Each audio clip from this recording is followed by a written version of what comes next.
Edward Snowden, the former NSA and CIA employee who stole more than 1.5 million classified documents, is being sued by the U.S. government.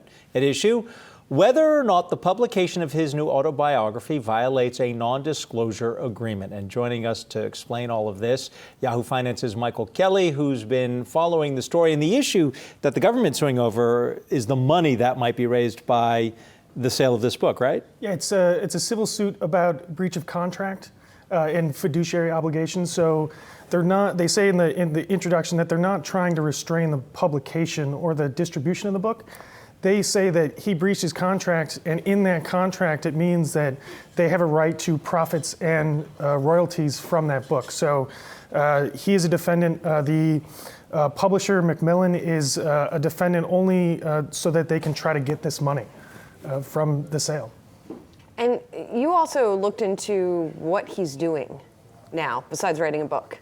Yeah. And we don't really know. So the book is fascinating in that because it kind of abruptly ends right when he leaves the airport in Moscow, August 1st, 2013.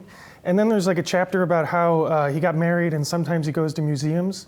But there's about 6 years and change that he doesn't really fill us in on that.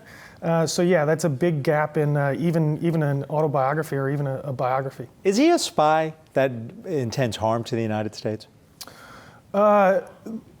He's a trained technical spy. He was a CIA technician. Because we don't know anything about, basically since he stepped off a plane in June 23rd, 2013, there's a question mark about who his bodyguards are. His Russian lawyer says he has permanent security. Where he worked in Russia? He over a dozen times he said that Snowden had a job for an IT company, but no one seems to know what that IT company is.